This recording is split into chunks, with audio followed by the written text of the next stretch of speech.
I'm Anya, an A-level student at Ashmole. I study religion, philosophy and ethics, psychology and English literature. I'm Melissa. I'm also at Ashmole. I study philosophy, ethics and religion with business and economics. I'm Ella. I study religion, philosophy and ethics with psychology and biology at Ashmole. And I'm Kay. I study religion, philosophy and ethics, psychology and maths at Ashmole. So we thought it'd be really interesting for this podcast sort of to give us the idea that what we do in religion, philosophy and ethics, the topics that we cover overlaps into almost every subject, everything that we talk about today, like in modern society, all the ethical issues, philosophical issues, like with religion, now we're fleeing away from religion, stuff like that. It's just all like intertwined. The links that you didn't think and we thought of, and that's what we're talking about today. Yeah, and it should just be talked about more in general. Completely. So I decided to talk about psychology because I noticed this when I was doing research methods, which is a subtopic in psychology. It's basically just like how to conduct research ethically, which is literally the whole of ethics, basically, when we do scientific procedures with animal testing, like non-human life and human life and death issues, stuff like that.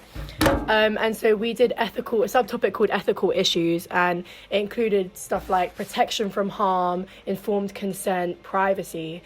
And I just think that's so relevant to what we talk about in ethics. It's all about the human condition and how we can conduct ourselves ethically and become a morally rounded individual. And also they both primarily studied, at the core of both of them, they both study the human condition.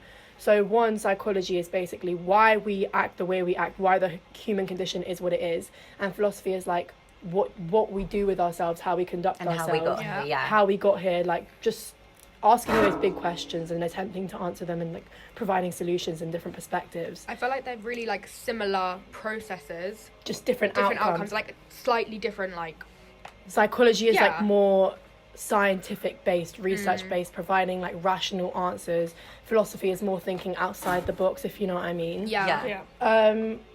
Also there's like specific overlapping content that we do. So we just introduced ourselves to a topic called meta-ethics, and it's like part of year 13 content, but we're doing it now. And we basically just talked about different sort of approaches, and we were learning about naturalism and non-naturalism, which we haven't gone into depth yet about, but they're both cognitive approaches. And as soon as I heard that, I literally looked over at Kate. Like psychology. I was like, oh my God, this is literally what we talk about in psychology. There's whole topic areas and modules that we do specifically on cognition, like thought processes, mental processes, how we act like according to what our brain tells us to do, neurochemistry, and that's literally just the approach in ethics and that as well. affects everything that we've learned about, like as in to do with the brains, and it could all be like a hallucination. That links perfectly to like what religious experiences that we learn about, visions, stuff like that, like numinous experiences, mystical experiences. Like a psychologist would try to provide a rational explanation saying, oh, it's the effects of drugs, hallucinogenics, just even like you said the other day, poverty, just the most reasons that you would never think about linking. You can always sort of in psychology apply a rational explanation to that. I'm pretty sure and then William James, he wasn't he a psychologist? He founded what mystical experiences, which is like a core topic in philosophy, explaining like why people are religious through their experiences. And he was a philosopher and psychologist. It shows the overlap so clearly. And there's so many, like I think we were talking about in the Bible with Moses and his kind of religious experience, where realistically it literally said he was hungry and then he saw starvation. There's so many like items in the Bible where you could doubt its credibility by thinking about it psychologically, if you know what I mean. Yeah, completely. Yeah, so they overlap. They can be similar, but they can also sort of contradict each other as well. But the actual core content is studying the same thing. And I think that's so interesting because psychology is, people think, oh, it's science based. It's sort of like a hard subject, like maths and academic. Academic, like belongs with biology and stuff like that. You know, I think of philosophy, ethics, religion, they're just like, oh, you're doing it because it's an easy essay subject. But they study the exact same thing. It's just two different ways of approaching it, if you know what I mean. Different outlooks. Yeah, exactly. I just think that's I find that so interesting. And especially how you're saying, you know, like it links to everything within society and, you know, how you act in respect to that. So it's kind of what I'm going to be talking about, like, over the years, how for me, I'm studying economics, and I just find that it has literally shaped the world, basically over centuries Society, and centuries. yeah. Because the morality of economics, really, it's corrupted and it's money-centered, and I just think it's so fascinating from an ethical point of view, things that happen. So basically you have the basic economics problem, which is, you know, we have unlimited wants and needs and a scarce amount of resources. Yeah. And that is literally the problem of wars, the problem of like government Literally intervention. what's going on every day. Because people are just desperate. People Yeah. are selfish, and then it's like we want this, but we can't because we literally don't have the There's resources. also like ethical problems as well. Oh, like, 100%. Economic and ethical, it's both like they're so closely intertwined. Yeah, 100%. exactly. So right now, obviously, the war between Russia and Ukraine. Yeah. For me, I was thinking about this, and it's quite a point that I never thought of. So obviously, the war's going on, but who's it being funded by? It's being funded by us people. Literally, we yeah, are exactly. the taxpayers. Us as a And society. yeah, for a religious group, so in Christianity, you have a religious group called Quakers, and they are anti-war. They won't even help, like they won't, Pacifists. Yeah. they won't be They just sideline don't wanna get people involved. either. So they're thinking, oh, we're not involved at all, but really, your tax is going to the government, which is funding Yeah. Oh my God. the war. So whether you're on defense, like the UK, we're on defense, right? We're providing military combat weapons, but we're still involved, you know. And whether it's from Russia, you know, you probably, if you live in that country and you don't Yeah. want your country to go to war, well, your tax has been funding that. I think it's in America, like their biggest sector of money goes towards military combat funding. Like, Do you know- instead of healthcare or whatever, it literally is on military It's combat. literally prioritised over education and 100%. Do you know what that makes me think about? Like, how can any person that exists be actually moral, like completely ethical? Oh, not at No all. one I can don't be think you can. completely. Quakers, literally the most pacifist. They're so peaceful. They don't want to contribute Yeah. to any suffering, evil, conflict in the world. But that directly contributing to that through the economy. Yeah, because you could say, oh, they're the most ethical people in the world. They won't harm. They won't la la la. But you are. yeah. Even if it's You know not what I mean? intentional, like it's still doing Yeah. it. Like it's still their money. No one going can be towards- completely ethical. The after No one can effects be of every pacifist. action. And I think you were saying Yeah. something about, oh, you know, won't wear leather. This links into what Ella's going to talk about Yeah, later yeah. about, like, you know, animals and like stuff. contradictions But and you're, like you might be sitting on leather and, you know, Yeah. like can you fully be ethical? contradictions and like how what people think is ethical. They'll do one thing and then they'll like They'll slack people on other nowadays, parts. yeah, it they'll just be makes like, them feel bad. oh, I'm Yeah. vegan, let me save the animals, but then they'll do stuff that contributes to like harmful environments and pollution, which is killing the animals. and It's it's just the same at the same time. So, like, therefore, with that point, it's like no matter how democratic you think your country is, realistically, it's kind of like sweet talk because you're Yeah. not really Yeah. because it's you that's funding it. And also, right, so this is linking into my next point of current sanctions we've placed upon Russia. Yeah. So, you know, we've done well. Like, we've stopped selling luxury goods, like vehicles, high-end fashion, blah, blah, blah. And then also, I think, you know, like the shortage of alcohol in the Yeah, stores, yeah. right? Yeah. So they've put a tax on importing alcohol, so there's a 35% tax. So you think, okay, it's another thing, but really, why don't they scrap that in general? Because I'm going to introduce you to this term, an inelastic good. Yeah. So alcohol is an inelastic good. So inelastic basically means a necessity. So toilet paper is inelastic because if tomorrow toilet paper was £10, you're everyone still will going buy to it. buy Yeah, it. everyone's Still gonna gonna- still get it. They You need know, it. you still can't need wipe it. your bum with something else. You're still going to buy toilet paper. So for alcohol, it's habit forming and it's an addiction. For an alcoholic, you're still going to buy alcohol. It's a bare necessity for you. No Yeah. matter the price. Yeah. Because it's an inelastic good. So the government realised, okay, alcohol, inelastic good, we're going to make it seem like we're doing another sanction. But really, because they know it's an inelastic good, they can pass that tax onto the buyer. So in the store shelf, it's gone up in price. That's not a sanction on Russia. We're paying that, and the companies are making an We're increase in contributing revenue. to that corruption. So So they're then basically we're making doing the revenue opposite. out Yeah. of what seems to be a sanction, but they're doing it because this is the whole point of like asymmetric information in the market. And this Yeah, is what's like that? a key thing. So Yeah. asymmetric information is when one side of the market has more information than the other. So Yeah. right now, the government have more information than us and they're kind of abusing that and they're thinking, oh, people will think that, they'll still get it, la la la. No, you're being taken for granted here and you're paying that extra tax. Yeah. And then also, I found it really, really interesting. So there is a bit of a so philosophers would accept this as an idea as an non-epistemic affect, which means the capacity to encode information. So Yeah, if you yeah. remember in like RS how Epistemic they say distance. the epistemic distance, so it means that the distance between us and God, the knowledge gap. So Yeah. the non-epistemic effect, philosophers call that in the economy as the distance of knowledge that we just don't have. Oh, so like can't get. Yeah. sort of Yeah. between us and the government, Yeah. what they know and they're not telling us. Because if you and then- research we'll it, never yeah, get- it's we'll there, never- but it's never presented factually in front of you. They just put That's like what's an so ethically wrong. good face to it. I feel like Yeah. in situations like this, like the government, they have like ethics boards of Mm. people, but it's never ethical. Like nothing they do is ethical. That's- Like you've been yeah. saying, like it's just not effective enough. They're trying to Yeah. ethically moderate things, but they're still like producing unethical consequences Yeah. in They the economy. prioritise like the public's response rather than what they're actually doing. Yeah, they just Yeah. want to make themselves seem good. Do you know what I mean? Yeah. That sort of links Yeah. to Ella's actually about like animal testing, Yeah. laboratory testing. It's Yeah. like what even is ethical? Why is the government carrying And out Kate said certain this research? before, it's like the loss or the gain because you Yes. can never fully win. But yeah, but also I do think economically and ethically sometimes they do complement each other. So for example, in terms of a war, so the American Civil War, a situationalist, which is a Christian, Situationist. a situationalist, which is a Christian She hasn't done her theory. revision. Which is a Christian theory, where it's the most loving thing, you act in that way. So the American Civil War was fought based on the grounds of slavery. Yeah. So obviously, ethically and morally, that was Not 100% loving, it needed to nothing. happen.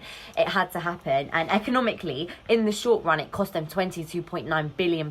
Billion. Yeah, £1 billion for so this much. war, and 750,000 lives were taken. So obviously, Quakers would be completely against this. But most importantly, at the end, 3.5 million slaves were freed, and the economy was setting to a boom after because factories were built, more people had jobs. Everything was just running smoothly. So economically, it went into a boom. So that sort of makes you question, like, Yeah. is like the economy over ethics? Do you know what I mean? Like, Oh, Well, yeah. like you should What- yeah. on like a scale, Yeah. like the like Yeah. like I saying, loss and the gain. Which one outweighs What- each other? So is it Oh, good or bad? that sort of links to, you know how you were talking about situation ethics? Yeah. That sort of links to, Fletcher's academic like calculation of love. That's Like sort of like, pragmatism and yeah, stuff. it's Yeah. like saying So explain what is that, yeah. producing the best consequences. Yeah. Like his definition of what produces the most love, and by what you're talking about, even though like slavery was such a horrendous event, Yeah. were the consequences good enough to outweigh the suffering that happened? That's literally all we talk about in Yeah. ethics. I think that's so I interesting. think obviously it did, yeah, like 100%. Yeah. And then I just think that sometimes if the economy could have spent that much money on the war itself, then obviously they had that from the beginning. Couldn't they have put their money Yeah. into something else? Yeah. And couldn't they have done that from the beginning? Like it was such a prolonged thing. Yeah. Yeah. But I just think that's crazy. Okay, so kind of linking back to how people can never be fully intentionally good Yeah. Yeah. in society because of all the underlying issues. I'm going to be talking about bioethics, which is the study of ethical issues emerging from advances in biology, medicine, and also technology. Yeah. So we have bioethicists, which assist in the healthcare and research community in examining moral issues, and also kind of like relaying that information onto the public so that it's not just all hidden. So another like asymmetric information. Yeah. Yeah. The And, government. and kind of widens our understanding of the importance of life and death between animals and humans, because it's the argument of which is more important. Who's telling us is what is it like the ideas from the Bible about what dominion is? It's literally doing? stewardship and dominion, like you just said. But it's like And just conflicting. How do we act? Do we act because to the Bible benefit puts us humans? ahead. The Bible says rule over the birds and the fish. But I have Yeah. an example that I'm going to talk about actually, and it's non-humans like infants. Non-humans like animals Yeah. and then infants. They're not that different in like nature. Like they can't say anything. Yeah, they're both Yeah. like innocent. Then why do we value the infant's life so much more than Yeah. the animal life? And you can also say that with like a dog's life, Yeah, and exactly. like a wild Yeah, wild and people animal. would like say, pressure "Oh an no, dogs are infant. so precious," and then you Yeah. think about that, and like, yeah, they can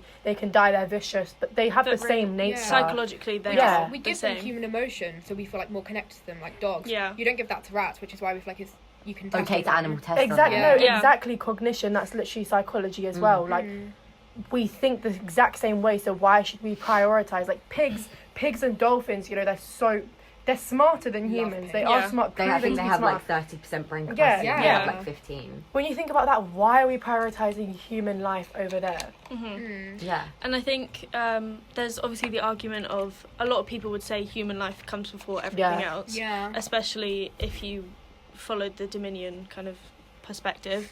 So when talking about medicine and research into that, we can obviously say that it's important because it's vital for us, and it's like we can benefit hugely from it. Yeah. But then there's the in terms of like paracetamol, like how they tested that all out, vaccines even. like there have been so many drugs found for like millions of long-term years. diseases and illnesses that can really help human life. and they wouldn't have been found without testing on animals. Yeah, which But- is the But sacrifice then we have to that make. makes you think, like the amount of unsuccessul testing, the amount of things, Do you have a- the amount of Yeah. the amount of Got the stages. stats. Let's hear the stats. Oh, Go on. sorry, biologist. So it's estimated that 115 million animals across the world suffer and die in cruel tests every year. Jesus. And That is insane. Wait, and It's- how much of that is successful? only 4% of What? only 4% All of their these mouths. tests. So Oh, there is ridiculous. mice. That's actually crazy. So the FDA estimates that 96% of these drugs requiring these tests don't proceed to the It's top Okay, It's but market. I'm sorry. There's you know? surely there's something else they can test before getting to Experiment on, animals. Yeah, so we Yeah. have alternatives such as like human cells, tissues. yeah, exactly, like embryonic stem cell But it's- research. But Because then why even- is 96% failing? Are they almost taking for granted that they've Yeah. got? We've got loads Yeah. of. They're saying, different oh, Because vaccines. obviously it's Animals- more expensive and it takes more time. But if we just took that one step, you could reduce that Yeah. They're Massively. saying that 96% by so much. we have the funding for it from the government. Let's just see how far we can take it. You know, not intentionally, but you don't need to go through that many stages if you think You don't about need the to drug sell for approval. 96%. Isn't it? I feel like they're just Yeah. like you said, they're taking advantage of the fact that they can use so many animals, and they're just like testing random things that probably don't need to be tested. They can Yeah, be yeah, more exactly. precise with their It's ethically so wrong. testing Such as and like test it on more cosmetics. accurate and less Yeah. harmful ways. Yeah, are the drugs Yeah, you're like testing cosmetics. even like necessary, like cosmetics? Like cosmetic testing in 1998 was banned in the UK. yeah, Right. However, On that animals. doesn't on animals. Yeah. Yeah. However, that doesn't prevent the import from external countries. So you could base your company in the US, do animal testing there, and just import into this country. It's such an easy loophole That's to get so- around. so you So So you're they're basically putting just their saying it's face banned on. and just importing Yeah. it. It's the Yeah. exact That's same so thing. bad. like even Right. UK companies, they can just test in Yeah, different you countries. could be like, okay, I'm a UK company. Do your testing in America. You're still Yeah. contributing to So the bad. like unethical aspect of it. That's just And a lot of the time, it's not publicly displayed that these products are tested on animals. Yeah. No, so you I've could never be- no. bought They always that. put it in tiny Yeah. text on the And the bottom. media never Or talks not about even how on the bad packaging. animal testing is. Like we were all Yeah. saying, we thought animal testing with makeup No, was putting there's- eyeshadow on frogs. There's such a stigma, like a But it's- taboo But what, surrounding wait, what? it. So what is it that they It's use so them? it's just like really intrusive and unnecessary, I think. So such as like hairspray. I watched a video where they were using rabbits in this like specific one, Yeah. and they basically just sprayed hairspray straight into their eyes Oh to my see if God. if there would be Oh, a and then, reaction. wasn't it like they inject the chemicals that go into the makeup? Yeah, Yeah. they don't just use like eyeshadow like Yeah. you said Yeah. on just the face. They fully test the, Like the raw biological chemicals. do you effect know? of it. Do you know what I really think like embodies how bad it is? You know that famous commercial that went like viral last year of the rabbit. It was like the rabbit. I commercial. watched that. Yeah. I watched that. And- Yeah.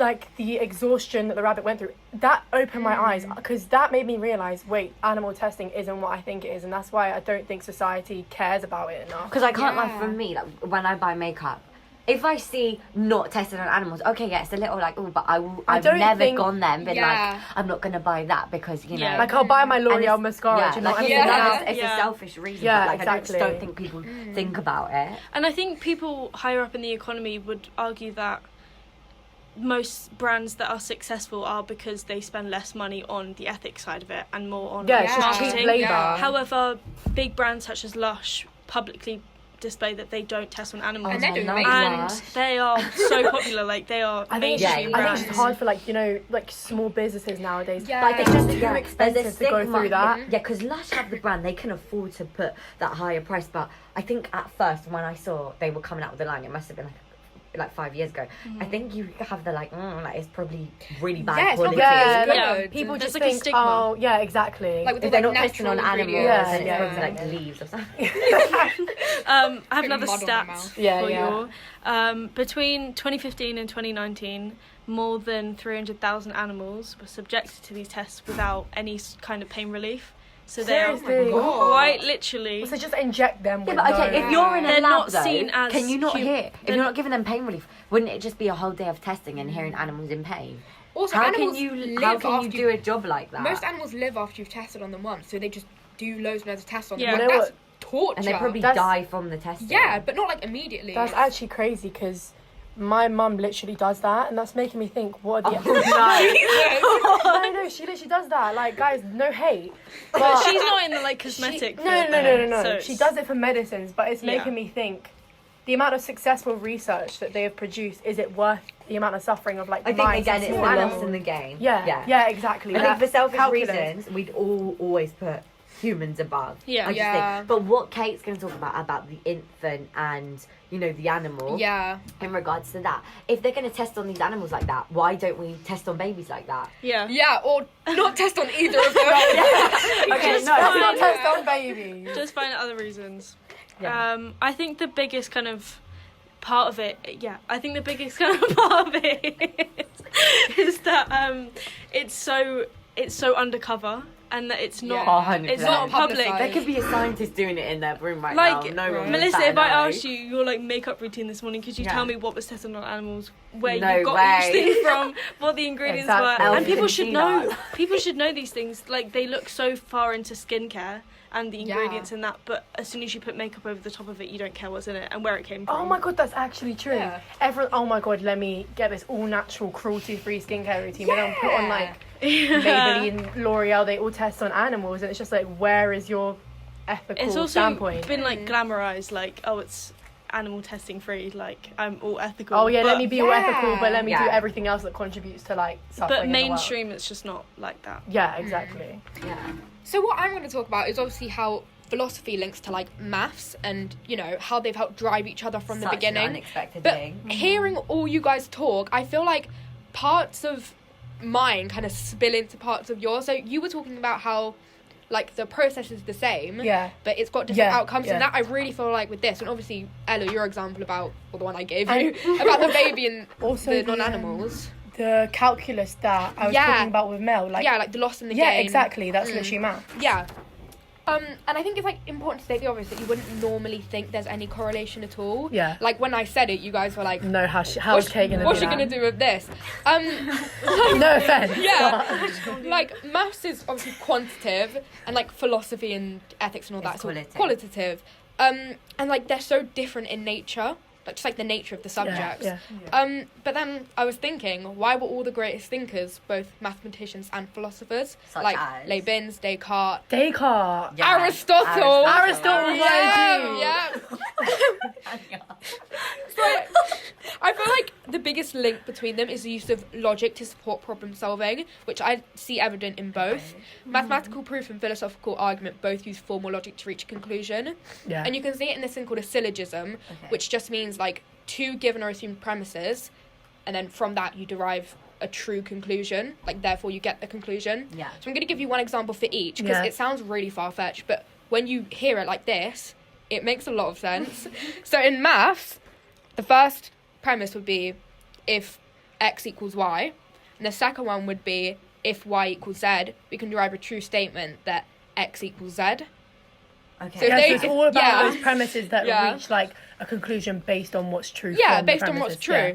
And then in philosophy and ethics, and like this is the example I gave, the first premise would be there's no morally relevant differences between some non-humans and infants.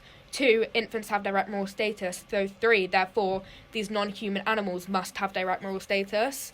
So I feel like, But we just don't see it in that Yeah. way. But why don't we? and when you put it like that, I think you can really clearly see there is a link between the process of gaining knowledge and gaining information. Yeah.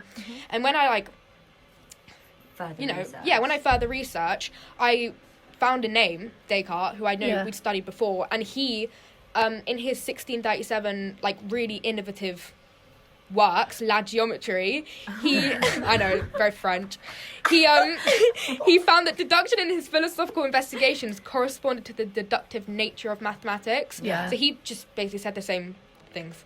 And it I was did. like, wasn't it, you can find any answer if you use logic and reasoning. Yeah, it's like, he was saying that the way he went about his mathematical investigations, like the way anyone does maths, like you just work it out logically. Yeah, it's he called it something, universal mathematics. He said it's the only way to measure like true knowledge and to gain true knowledge in any sense, especially philosophical, because obviously he was a philosopher. He also used it in, we all know like epistemology, which is what you talked about. The problem of like human knowledge. He said again, like his analytic geometry, the way he thought about that was the same way he thought about gaining knowledge that was hard to find. Yeah. And the distance between us and God. Yeah, he thought like that was the only way. I feel like the problem with that is that if people kind of like with the reason, this means this and this means this, I feel like everyone would come to a point where they all have a reasoning solution, and then it's like, well, we've all got these different solutions we've used through mathematical reasoning, so which one's right? I think that links to the psychological reasoning aspect. Yeah, exactly. So then it would come back to how you've been raised. Everything can have a rational explanation, anything in life. You just have to think about the right premises for it and then reach a conclusion that's true according to that. Yeah. So like a rough quote of what he said is, just as a mathematician analyzes a problem to find a piece of information that solves all variables of the problem, Descartes obtained I think therefore I am, which we've all heard before, and it was the product of his analysis. So people like Descartes and Leibniz and like many others, they're key figures in the fields of both. Yeah. And I think that just undoubtedly shows a connection between the two, and whether or not it's obvious, it's clear that they've helped drive each other throughout time. And I don't think either one would be in the place they are without each other. And I think understanding one can really help you understand the other. It's the same with all of the subjects we've talked about today as well. Yeah, exactly. I think with like maths it's so important because it's so overlooked, but it can just give you logical answers to these big philosophical questions. And it's not just about the numbers. Yeah, just because people don't see the link, it just means that they don't try and find a solution. Like looking at it at face value, it sounds so weird. But when you think about the process, it makes sense. And that's the same with all of us. Like everything we've been talking about, in some way, it spills into philosophy or ethics or religion. Like application, conclusions. Yeah. It's basically like the history of society. Yeah. Yeah. And I just think it's weird how it's so overlooked. So overlooked. Because it's all, I feel like in life, if you don't ask these big questions, what is the point? Because you don't actually, like, how are we here? And that's the whole purpose of philosophy as well. I feel like when a lot of people are really, okay, that was our school bell. Tiny interruption. And I was just saying, I feel like a lot of people nowadays are so narrow-minded, and it's just boring. Like these questions we're asking here, these are things you want to be talking about and you want to hear about. I think a lot of like really religious people still today in our society refuse to even acknowledge the scientific and mathematical view on everything. Yeah. Like they'll say, oh, science can't explain anything, I'm just going to turn to the Bible, whereas the Bible doesn't actually give you any answers. Yeah. And like in physics, like I remember hearing someone say this, like at the end of physics when you get to the big questions about like the Big Bang, why did the Big Bang happen, like blah blah blah. Those are all philosophical questions. It always ends in philosophical questions. Yeah. Coming up with temporary solutions for permanent problems. The Bible and evolution, I feel like the Bible and science, I feel like it can all complement each other. If you just take a moment and you're not narrow-minded and you accept like different factors, you can come to a conclusion of, you know, like maybe they complement each other, and that's what I believe anyway. Because the Bible on its own can be interpreted in so many different ways, and there's so many mistranslations which I don't think people think about. So how are you to know? So anyway, thank you so much for listening, everyone. This is for a project. Bye.